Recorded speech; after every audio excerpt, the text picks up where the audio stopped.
श्री कृष्ण कहते हैं कि प्रिय भक्तगण, आज हम आपको एक कथा का श्रवण करा रहे हों जो सुनने मात्र से आपके जीवन में सुख संपत्ति और धन की वर्ष होगी। तो चलिए कथा को प्रारंभ करते हैं। एक बार माता पार्वती और भगवान शिव जब पृथ्वी लोक पर जाते हैं तो वहां एक अमीर चंद नाम का व्यक्ति काफी दुखी और उदास बैठा था। अगर आप यह कहानी सुन रहे हैं तो पूरा सुनिए।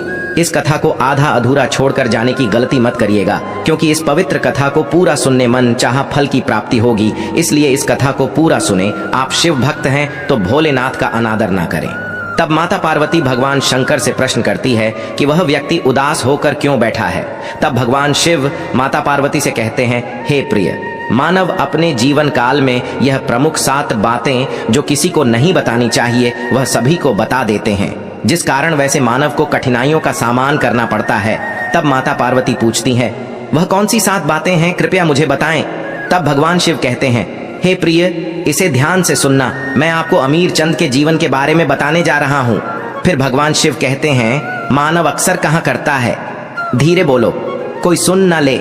ये बात हम सबके कानों में पी होगी और अक्सर मानव के मुंह से भी निकलती रहती है। लेकिन सोचने की बात यह है कि यह वाक्य कब कब हमारे मुंह से निकलता है और कब कब हमारे कानों में, पता है? क्योंकि ऐसी कम ही गुप्त राज होते हैं जो मानव एक दूसरों के कानों में पड़ने नहीं देना चाहते हैं। अक्सर परिवार में अशांति का कारण मानव स्वयं ही होता है। भगवान शिव कहते हैं, इस बात को देख पाए भले ना देख पाए, पर यह असल में सत्य है, क्योंकि जाने अनजाने मूर्खतावश मानव खुद ही अपनी वह बातें दूसरों को बता देते हैं जो हमें कभी नहीं बतानी चाहिए, और वही बातें जो जाने अनजाने हमने किसी दूसरे के सामने बता देते हैं वही दुख का कारण बन जाता है, वही झगड़े का कारण बन जाता है, और फिर बाद में पछतावा होता कि यह बात किसी को बतानी नहीं चाहिए थी, मेरी ही गलती थी, मैंने जाने अनजाने ये बात सभी को बता दी। इसीलिए आज की कहानी मैं आपको सुनाने जा रहा हूँ। उसे सुनने के बाद आपको 7 ऐसी बातें पता चलेंगी जो आपको कभी किसी को नहीं बतानी चाहिए। यह जो 7 बातें हैं जो आपको किसी को नहीं बतानी, क्यों नहीं बतानी, इसके पीछे का तर्क भी मैं आपको दूंगा। अब भगवान शिव एक शिव शिष्य का रूप धारण करके अमीर चंद के पड़ोस के गांव में चले गए। एक समय की बात है, एक नगर में अमीर चंद नाम का युवक रहता था। वह युवक बहुत गरीब था, कुछ पैसा नहीं था। उसके पास 2 वक्त की दाल रोटी भी बड़ी मुश्किल से उसको नसीब होती थी। किसी काम की तलाश में दिन रात खोज करने पर भी उसे कोई काम नहीं मिल रहा था। फिर एक दिन उसने अपनी पत्नी के सामने अपनी सारी समस्या बता दी। उसने अपनी पत्नी को कहा कि मैं जिस जगह भी काम मांगने के लिए जाता हूँ तो हर कोई मुझे यह कहकर काम नहीं देता कि हमारे यहाँ काम की जरूरत नहीं है। मैं काम के तलाश कर करके थक चुका हूँ। मुझे समझ नहीं आ रहा है कि मैं तुम लोगों का पेट कैसे भरूं, अपने बच्चों को कैसे पालूंगी, और यह चिंता मुझे दिन रात खाए जा रही है। यह सुनकर उसकी पत्नी ने कुछ सोचकर कहा कि तुम एक आदमी के पास एक बार ही काम मांगने के लिए जाते हो, और जब वह काम नहीं देता तो तुम दोबारा उसके पास जाते तक नहीं।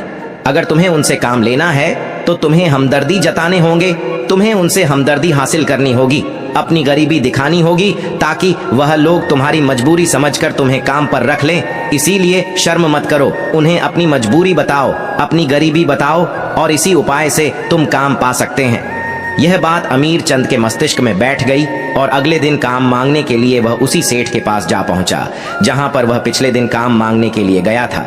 लेकिन इस बार उसने हाथ जोड़कर उस सेठ से प्रार्थना की, उससे विनती की कि मैं बहुत गरीब हूं और मुझे काम की बहुत आवश्यकता है।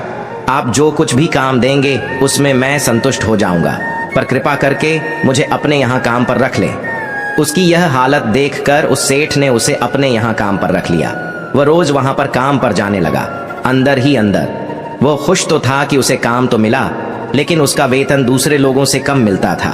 वही काम जो दूसरे लोग कर रहे थे उन्हें ज्यादा वेतन मिल रहा था और इसे कम वेतन मिल रहा था। जब इस बारे में उसने अपने सेठ से कहा तो सेठ ने कहा कि देखो भाई, तुम्हें काम की जरूरत थी, मैंने तुम्हें काम दिया, मेरा धन्यवाद करने की बजाय तुम मुझसे शिकायत कर रहे हो, ये कैसी भलमनसाहत है। ये सुनकर अमीर चंद वहीं पर चुप हो गया। बात कहीं ना कहीं सत्य थी, सच थी। सेठ ने तो उसे उसकी मजबूरी के हिसाब से ही काम दिया था और इसीलिए वह उसे अपने अनुसार ही वेतन देता था। लेकिन धीरे धीरे उसने यह बात अपने सगे संबंधियों और अपने दोस्तों को भी बताना शुरू कर दी कि उसका सेठ कैसा आदमी है और उसे कितना वेतन देता है। समय बीतता रहा और अमीर चंद पूरी लगन के साथ अपना काम करता रहा, लेकिन अब परिस्थितियां बदलने लगी थीं। सेठ अब अमीर चंद से दूसरे लोगों से ज्यादा काम लेता था और उनसे कम वेतन उसे देता था। यह बात अमीर चंद के मन को बहुत खलती थी। वह दूसरों से ज्यादा मेहनत कर रहा है और उनसे कम वेतन पा रहा है। इससे उसके आत्मसम्मान को बहुत गहरी चोट पहुंची। अब धीरे धीरे उसका मन अपने काम से हटने लगा। उसका मन काम में लगता ही नहीं था। जाहिर सी बात है कि ऐसी जगह किसका मन लगेगा जहां आदमी को अपने आत्मसम्मान के साथ समझौता करना पड़े। इसीलिए जल्दी ही उसने अपना काम छोड़ दिया और वह घर पर आकर खाली बैठ गया। अब उसके पास घर का खर्चा चलाने के लिए भी पैसे नहीं बचे थे। इसीलिए उसने अपने सगे संबंधियों और अपने दोस्तों हैं अमीर चंद, इतना तनाव में था कि उसे कोई रास्ता नजर ही नहीं आ रहा था। इसीलिए जाने अनजाने वह उस शिव शिष्य के पास पहुंच जाता है। वहां पहुंचकर वह सीधे उनके पैरों में गिरक रोने लग जाता है। वो रोते रोते उन्हें अपनी सारी परिस्थिति बताता है। उसे बताता है कि किस तरह उसके सेठ ने उसका फायदा उठाया और उसके सगे संबंधी उसके साथ कैसा व्यवहार रखते हैं।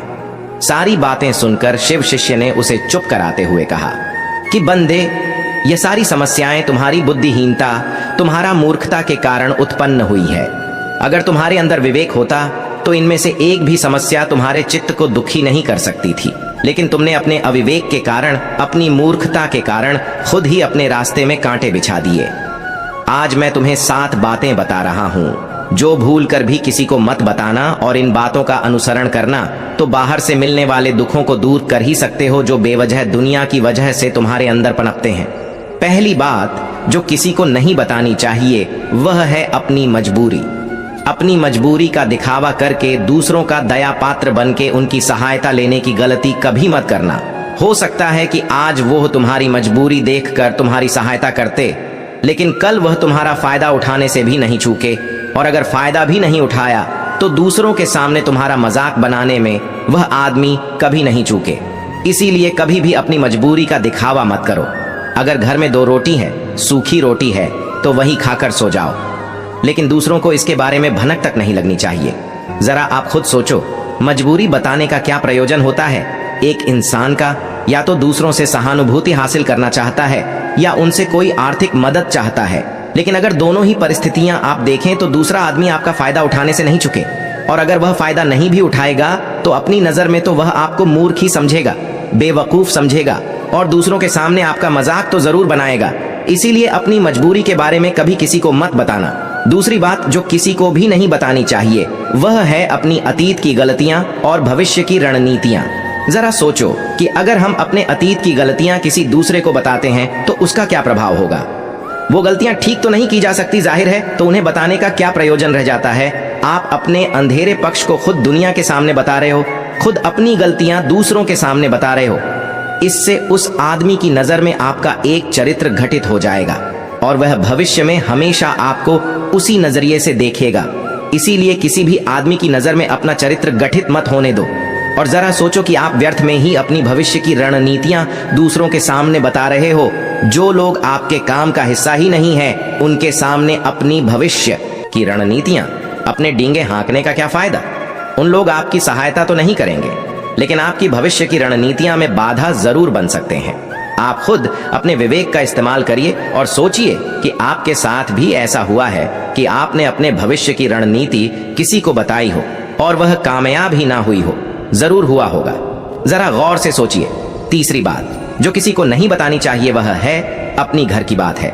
जो भी हमारे घर के अंदर आपस में बातचीत होती है, हमारे माँ बाप के साथ, हमारी पत्नी के साथ, हमारे बच्चों के साथ, वह बातें परिवार तक ही सीमित रहनी चाहिए। अगर आप इन बातों का दूसरों के सामने ढंढोरा पीटते हो तो दूसरों को आपके घर में मेन घुसने का एक मौका मिल जाता है और वह इसका फायदा उठाने से कभी नहीं झुकेंगे। वह आपके परिवार के सदस्यों को आपसे दूर लेकर जाने की कोशिश करेंगे। अक्सर ऐसा होता है, हम समाज में देखते हैं कि हम अपने घर के झगड़ों को कम करने के लिए उन झगड़ों को अपने पड़ोसियों और दूसरे सगे संबंधियों को बता देते हैं, लेकिन इससे आपको सहायता कभी नहीं मिली होगी, बल्कि आपके घर की लड़ाई झगड़े और ज्यादा बांच गए होंगे और ये जाहिर है वो बढ़ेंगे। अगर आप अपने माँ बाप की बात दूसरों को बताएंगे तो आपके माँ बाप को बुरा ही लगेगा कि हमारा बेटा हमसे बताए बगैर दूसरों को ये बातें बता रहा है। इसीलिए अपने घर की बातें और अपने घर के लड़ाई झगड़े किसी के सामने मत बताना। अगली बात जो मैं आपको बताने जा रही हूँ, जो किसी को नहीं बतानी चाहिए, वह सुनने पर बहुत अजीब लग सकती है, लेकिन उसका सत्य भी मैं आपको एक तर्क के माध्यम से दूंगा। मैं कहता हूँ कि अपनी आमदनी किसी को मत बताना। अब अपनी आमदनी न बताने के पीछे क्या प्रयोजन हो सकता है? जरा सोचिए कि आप अपनी आमदनी अपने दोस्तों को बता देते हैं, तो जब आपके दोस्तों को जरूरत पड़ेगी तो वह सिर्फ आपको ही याद करेंगे, क्योंकि उनको पता है कि अगर आपकी आमदनी ज्यादा अच्छी है तो आप ही उनकी मदद कर सकते हैं, और इसीलिए ज्यादा लोग आपसे सहायता मांगेंगे। और जब आप उनकी सहायता नहीं करेंगे तो वह सोचेंगे कि इस आदमी के पास पैसे हैं, मेरी सहायता कर सकता है, लेकिन यह सहायता कर नहीं रहा है, और इसीलिए कि आमदनी आप दोनों दोस्तों के बीच एक झगड़े का कारण हो सकती है। कम आमदनी होगी तो लोग मजाक उड़ाएंगे, और ज्यादा होगी तो सहायता मांगेंगे, तो अपनी आमदनी बताने का कोई प्रयोजन नहीं है। अगली बात जो मैं आपको बताने वाली हूँ, उसे अपनी गांठ में बांध लेना और किसी को यह बात मत बताना। अपनी कमजोरियां और अपनी ताकत, अक्सर इंसान को पता नहीं होता है कि उसकी कमजोरी या उसकी ताकत क्या है, लेकिन अगर आपको अपनी कमजोरी और अपनी ताकत पता है तो पहली बात तो आप बहुत ही बुद्धिमान आदमी हैं, और दूसरी बात कि आपको यह बातें किसी से साझा नहीं करनी है, क्योंकि अगर आपकी कमजोरियां दूसरों को पता चल गई तो आपकी कमजोरियों का फायदा उठाएंगे, और अगर आपकी ताकत पता चल गई तो वही ताकत आपकी कमजोरी बन जाएगी, क्योंकि वह ताकत दूसरे आदमी को पता है और वह ताकत की काट ढूंढ ही लेगा। अपनी कमजोरी और अपनी ताकत अपनी पत्नी या अपने पति को भी नहीं बतानी चाहिए, क्योंकि इसके बाद आपको घर में हमेशा दुख से रहना पड़ेगा। अगली बात जो किसी को नहीं बतानी चाहिए वह है अपने मित्र और अपने शत्रु। आप अपने मित्रों के बारे में अगर दूसरे लोगों को बताएंगे तो वह आपके मित्रों के साथ अपनी घनिष्ठता बनाकर आपको धोखा दिलवा सकते हैं, आपके गहरे मित्रों को आपसे दूर करने का प्रयास कर सकते हैं। अक्सर आम आदमी ऐसा नहीं करता, लेकिन आपके दुश्मन ऐसा करने की कोशिश कर सकते हैं, और दूसरी तरफ आपके शत्रु का भी किसी को नहीं पता लगना चाहिए, क्योंकि आज जो आपका मित्र है, अगर कल वह आपका दुश्मन हो गया तो वह आपके दुश्मन के साथ ही मिलकर आपको परास्त कर सकता है, आपको धोखा दे सकता है। इसीलिए अपने सबसे अच्छे दोस्तों को भी अपने दुश्मन के बारे में कभी मत बताना। अगली और आखिरी बात कहना चाहता हूं कि जब तुम दान करते हो तो दान के बारे में भी किसी को मत बताना, नहीं तो दान करना व्यर्थ हो जाता है, बेकार हो जाता है। जब आप अपने दान का ढिंडोरा पीटते हो तो आप ये बता रहे हो कि मैं तना बड़ा धनी पुरुष हो, और यह आपके अंदर एक अहंकार निर्मित करेगा। इसीलिए दान गुप्त रूप से किया जाता है, उतना ही अच्छा होता है, उतना ही फलदायी होता है। जब आपका बायां हाथ दान कर रहा हो तो दाएं हाथ को बिना पता चले कि बायां हाथ दान कर रहा है। ये 7 बातें जो शिव शिष्य ने अमीर चंद को बताई, इनमें संसार के सभी सिद्धांत छिपे हुए हैं। इन बातों का अनुसरण करते हुए आप अपने घर में सुख शांति बना सकते हैं और घर के झगड़े हमें हमेशा के लिए दूर कर सकते हैं। आप इन बातों के बारे में अपने विवेक से भी सोचेंगे तो आपको यह बातें सच मालूम पड़ेगी, और हमारा कहानी सुनाने का मकसद यही है कि आपका विवेक जागृत हो। अब यह कहानी पूरी हुई, तब माता पार्वती भगवान शिव से कहती है, हे प्रभु, मानव इस 7 बातों को जीवन में उतार ले तो उनके जीवन में कभी भी कठिनाई नहीं आएगी। इतना कहते हुए माता पार्वती और भगवान शिव कैलाश पर्वत के लिए चले गए। इस वीडियो को बोलते समय कोई त्रुटि हो तो मैं क्षमा चाहती हूँ। उम्मीद है आप सभी को यह वीडियो अच्छी लगी होगी। अगर आप शिव के सच्चे भक्त हैं तो चैनल को सब्सक्राइब और वीडियो को लाइक करके कमेंट में हर हर महादेव लिख दीजिए। जय जय भोलेनाथ।